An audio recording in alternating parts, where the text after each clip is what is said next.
Welcome back. Tropical storm Elsa is churning through the Gulf of Mexico right now and could again reach hurricane strength before crashing into Florida.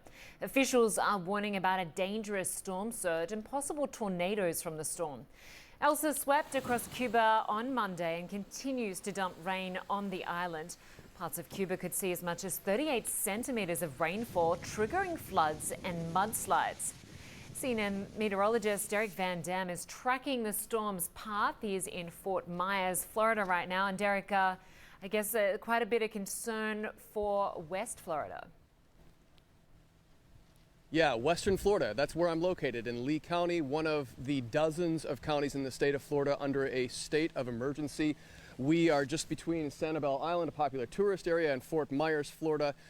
This area is under a tropical storm warning and a storm surge warning. We'll get to the details about that, but just within the past couple of hours, we have seen a marked difference in the wind and the rain that is starting to come through this area. Nothing like what they've experienced so far in the Florida Keys, which is in the southern portion of Florida. They've had winds gusting to 94 kilometers per hour at the International Airport in Key West.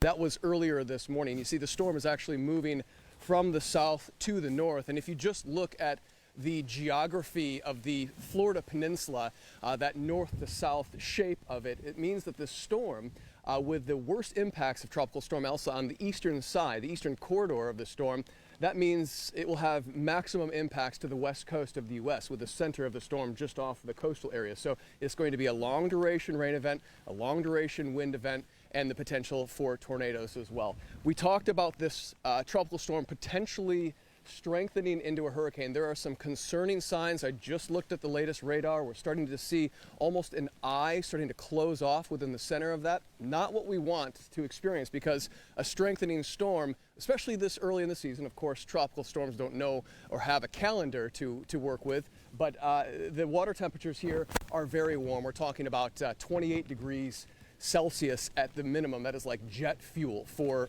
hurricane and tropical storm development. Lynda, this threat here of tornadoes is real. Water spouts, the Weather Prediction Center, likely to issue a tornado watch within the coming hours. Rainfall totals here anywhere from 100 to 150 millimeters. That will lead to localized flooding. And then we can't forget about the storm surge potential. 2 to 4 feet, or roughly 1 to 1.5 meters of storm surge, especially if the strongest part of the storm coincides with the passage of and high tide within this particular area. Lynda, I'll leave you with this. You're a mother of daughters. I'm a father of a daughter. There are a lot of memes that are floating around the internet right now with Tropical Storm Elsa being named after a popular Disney character. I think many people here, residents in Florida, just want to let it go. I'm glad you squeezed that one in there. My daughters will be very happy to hear it. They're very excited about Elsa approaching. Good to have you with us, Derek. My daughter too. Thanks, Lynda.